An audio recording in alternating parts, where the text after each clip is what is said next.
हमने whole life policy के लिए एक सेपरेट व्लॉग बना करके अपलोड पहले ही कर रखा है। एंडोमेंट पॉलिसी भी एक अलग व्लॉग में अपलोडेड है। हम इस टर्म में कंप्लीट करेंगे टर्म इंश्योरेंस पॉलिसीज और एनुइटीज। टर्म इंश्योरेंस पॉलिसीज दो पार्ट में डिवाइडेड है। पहला 2 ईयर टेम्पररी इंश्योरेंस, ये बेसिकली 2 साल के लिए होता है, और दूसरा है कन्वर्टेबल टर्म इंश्योरेंस। पहला इसमें है 2 ईयर टेम्पररी इंश्योरेंस।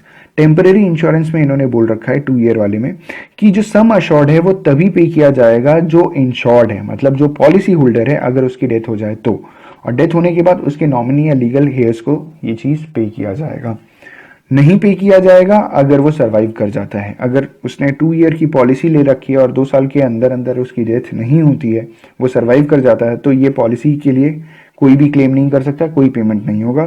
इस पॉलिसी पे कोई लोन नहीं दिया जाता, कोई सम अश्योर्ड, कोई सरेंडर वैल्यू नहीं है इसमें। सिंगल प्रीमियम फॉर 2 ईयर्स, एक बार प्रीमियम भरा जाएगा पूरे 2 साल के लिए। प्रोटेक्शन फॉर फैमिली, ये बेसिकली फैमिली के कवर के लिए यूज किया जाता है। अगला अगर हम बात करें, दूसरा है convertible term insurance. Convertible term insurance वो इंश्योरेंस होता है जिसे आप whole life for limited term के लिए कन्वर्ट करा सकते हैं या तो एंडोमेंट टर्म के लिए करा सकते हैं। एंडोमेंट टर्म का मतलब ये है कि जो भी आप पैसा जमा करेंगे प्रीमियम के तौर पे वो आपको वापस मिल जाए, ये होता है। ये कन्वर्जन की बात होती है। और अगर इन दोनों में से आप कोई चूज करते हो तो न्यू पॉलिसी इज इशूड, नई पॉलिसी इशू की जाएगी subject to the premium and terms and conditions. उसमें भी प्रीमियम अलग हो जाएगा और आपके टर्म्स एंड कंडीशंस चेंज हो जाएंगे। एक्सेप्टेबल है तो ठीक है, आप एक्सेप्ट कर सकते हो, उसको आगे आप कंटिन्यू कर सकते हो। अगर आप कन्वर्ट वाली पॉलिसी किन लोगों के लिए एप्लीकेबल नहीं है, जिनकी एज 40 साल से ज्यादा है और जो हजार्डियस ऑक्यूपेशन है। हजार्डियस ऑक्यूपेशन का मतलब जिनकी लाइफ में बहुत ज्यादा रिस्क है, उनके लिए सूटेबल नहीं है, उनके लिए एक्चुअली एलिजिबल नहीं है, प्रोवाइडेड नहीं की जाती। इसकी जो फीचर्स हैं वो बोला गया है, पहला कि मिनिमम सम अश्योर्ड 5,000 रुपीज का होगा, इससे कम का इंश्योरेंस नहीं हो सकता।